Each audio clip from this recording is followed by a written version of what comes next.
क्या आपको भी लगता है कि उर्दू मुसलमानों की और हिंदी हिंदुओं की जुबान है, या फिर औरों की तरह उर्दू और हिंदी को आप एक ही जुबान समझते हैं? हिंदी उर्दू अलग अलग जबानें नहीं है, टोपी ड्रामा है। पर यह कैसे हो सकता है कि एक जुबान दो मुख्तलिफ कौमों की पहचान हो? उर्दू पाकिस्तान की ऑफिशियल लैंग्वेज है तो हिंदी इंडिया की, और दूसरी तरफ हिंदी और उर्दू बोलने वाले लोग आसानी से एक दूसरे की बात समझ सकते हैं। हिंदी और उर्दू के इस कॉम्प्लेक्स रिलेशन को समझने के लिए हमें तारीख में थोड़ा सा पीछे जाकर इन दोनों लैंग्वेजेस की डेवलपमेंट को देखना होगा। आपको शायद थोड़ा सा अजीब लगे, मगर हिंदी और उर्दू का ओरिजिन एक ही है, संस्कृत। टेक्निकली शोरासीनी प्राकृत। संस्कृत अपने दौर के एलिट्स की जुबान थी। हिंदू कास्ट सिस्टम के चलते सिर्फ ब्राह्मण, पंडित और एडमिनिस्ट्रेशन कास्ट के लोग ही संस्कृत को इस्तेमाल कर सकते थे। लोअर कास्ट के लोग संस्कृत को बोल तो क्या सुन भी नहीं सकते थे। ये मंदिर का क्या इशू है? दलित एंटर नहीं कर सकते क्या? जी सर। प्राकृत जुबान की कोई फिक्स ग्रामर नहीं थी, जिसकी वजह से आम लोग प्राकृत जुबान में बात करते थे, जिसकी वजह से मुख्तलिफ इलाकों में प्राकृत जुबान के मुख्तलिफ वर्जन डेवलप हुए, जो कि सब अपनी अपनी जगह पर ठीक थे। अप टिल 900 ना तो उर्दू थी और ना ही हिंदी। जो था वो थे प्राकृत लैंग्वेज के तरह तरह के वेरिएंट्स, जिनमें ब्रज भाषा, कनौजी, अवधी और खड़ी बोली वगैरह शामिल थे। टेक्निकली ये शोरासीनी प्राकृत के ही मुख्तलिफ वर्जन्स हैं। तकरीबन 10वीं सदी से बरसगीर पर मुस्लिम फतवाहात का सिलसिला शुरू हुआ और अगले कई सौ सालों तक यहाँ मुख्तलिफ मुस्लिम खानदानों ने हुकूमत की, जिनमें गजनवी, गौरी, ममलूक, खिलजी, तुगलक और मुगल शामिल थे। यहाँ पर एक इंटरेस्टिंग बात है, इन तमाम मुस्लिम हुक्मरानों में से किसी एक का ओरिजिन भी पर्शियन नहीं था। इसके बावजूद बरसगीर पर हुक्मरानी करने के लिए सबने जिस जुबान का इंतखाब किया वो थी फारसी, जो तकरीबन 700 साल तक बरसगीर की ऑफिशियल लैंग्वेज रही। यू माइट थिंक कि फारसी को इसलिए सिलेक्ट किया गया कि ये मुसलमानों की जुबान थी, मगर ऐसा नहीं था। पर्शियन लैंग्वेज की अपनी एक बहुत पुरानी हिस्ट्री है। इनफैक्ट ये इस्लाम से पहले की जुबान है। जब मुस्लिम हुक्मरानों ने बरसगीर पर हुकूमत शुरू की तो उनके पास दो ऑप्शंस थी। पहली कि संस्कृत को एज ए ऑफिशियल लैंग्वेज के तौर पर यूज़ किया जाए, मगर वो हो नहीं सकता था क्योंकि हिंदू संस्कृत को as a pure language treat करते थे। और दूसरी ऑप्शन फारसी को एज ए ऑफिशियल लैंग्वेज इस्तेमाल करने की थी, क्योंकि हिंदू एडमिनिस्ट्रेटिव कास्ट जिसमें क्यास्त्रा और खत्री आते थे वो पहले ही पर्शियन लैंग्वेज को फॉर्मली सीख रहे थे। बरसगीर के सिस्टम में एक चीज़ हमेशा से रही है कि एक जुबान एलीट होती है तो दूसरी आम आवाम की जुबान होती है। शुरू में ये एलीट जुबान संस्कृत थी और आम आवाम की जुबान प्राकृत थी। मुस्लिम दौर में ये एलीट लैंग्वेज पर्शियन थी और आम लोगों की जुबान हिंदवी या हिंदुस्तानी थी, जिसमें अवधी, खड़ी बोली, ब्रजभाषा और मुख्तलिफ लोकल लैंग्वेजेस शामिल थी। जैसे इस दौर की एलीट लैंग्वेज इंग्लिश है और पाकिस्तान में लोग उर्दू के साथ साथ इंग्लिश को भी सीखते हैं, और सेम गोज फॉर इंडिया, वहाँ लोग हिंदी के साथ साथ इंग्लिश को सीखते हैं। वैसे ही उस जमाने में लोकल लैंग्वेजेस के साथ साथ लोग पर्शियन को भी सीखते थे। जैसे हम आजकल उर्दू बोलते हुए इंग्लिश के अल्फाज को इस्तेमाल करते हैं, same goes for that time local languages में भी फारसी के अल्फाज आम इस्तेमाल होने लगे। यहाँ पर हम हजरत अमीर खुसरो जी का जिक्र किए बगैर आगे नहीं बढ़ सकते। हजरत अमीर खुसरो जी अपने दौर के जीनियस थे। वो मल्टीपल लोकल और फॉरेन लैंग्वेजेस को फ्लुएंटली बोल सकते थे और इनको एक मोतबर और बड़ा शायर कंसीडर किया जाता है। तकरीबन आज उनके गुजर जाने के 700 साल बाद भी उनके लिखे हुए अशार और गज़लें गाई और सुनी जाती हैं। इनकी लिखी हुई एक गज़ल हमारी इस डिस्कशन के लिए बेस्ट एग्जाम्पल है।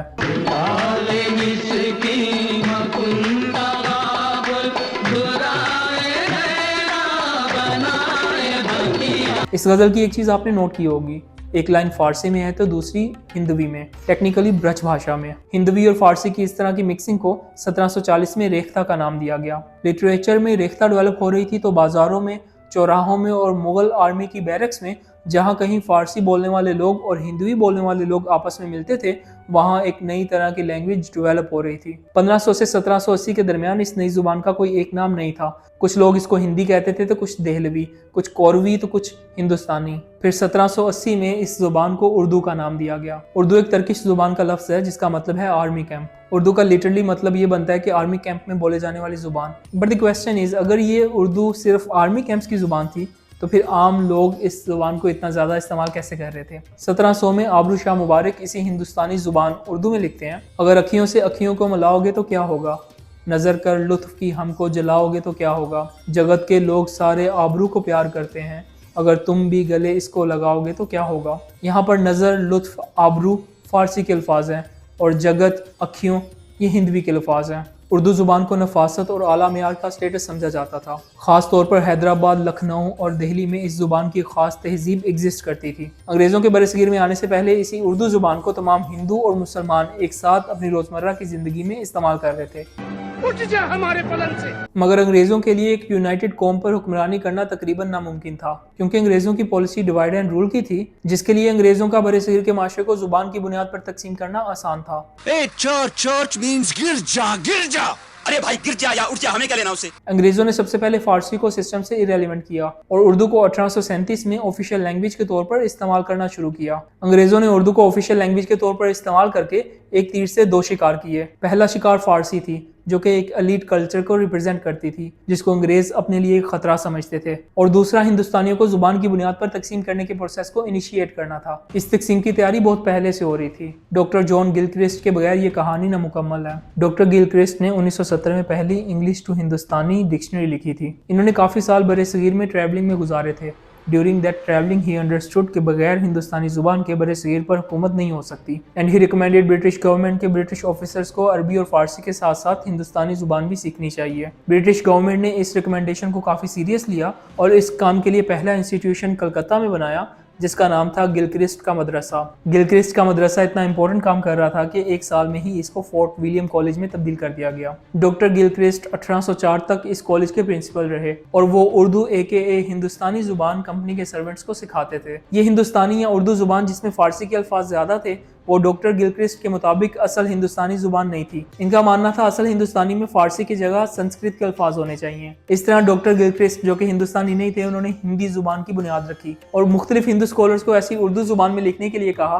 जिसमें फारसी की जगह संस्कृत के अल्फाज हों। इस तरह उर्दू जुबान में फारसी की जगह संस्कृत के अल्फाज शामिल करके उर्दू का मॉडर्न वर्जन या मॉडर्न हिंदी तैयार की गई, जिसे हिंदुओं की असल हिंदुस्तानी जुबान के तौर पर पेश किया गया। 1850 के आते आते उर्दू और हिंदी मजहबी बुनियादों पर तकसीम हो चुकी थी, अलॉन्ग विद देयर स्क्रिप्ट्स या रस्मुल खत। हिंदुस्तानी जुबान को मेनली दो तरह से लिखा जाता था। एक था पर्सो अरबिक स्क्रिप्ट, जिसमें उर्दू को नस्तलिक स्टाइल में लिखा जाता है, जो कि मुसलमानों के हिस्से में आया। दूसरा था देवनागरी स्क्रिप्ट, जिसको हिंदू स्क्रिप्ट कंसीडर करके हिंदी के लिए वक्फ कर दिया गया। यहाँ पर एक चीज़ नोट करने वाली है, हिंदुस्तान में रहने वाले मुसलमान इसी स्क्रिप्ट को यूज करके हिंदुस्तानी जुबान में आज कम्युनिकेट करते हैं। मगर अंग्रेजों के उर्दू को ऑफिशियल लैंग्वेज बनाने से हिंदी उर्दू के ऐसे तनाज़े का आगाज हुआ, जो कि बाद में दो कौमी नजरिए की बुनियाद बना। 1860 में हिंदू स्कॉलर्स, ऑर्गेनाइजेशंस और पॉलिटिशियंस ने बाकायदा तौर पर हिंदी मूवमेंट को शुरू किया, जो उर्दू को हिंदी से रिप्लेस करना चाहते थे। 1867 तक बनारस में एंटी उर्दू मूवमेंट काफी शिद्दत पकड़ चुकी थी। नागरी प्रचारणी सभा और हिंदी साहित्य सम्मेलन जैसे इंस्टीट्यूशंस हिंदी को मजीद हिंदू बनाने के लिए काम कर रहे थे।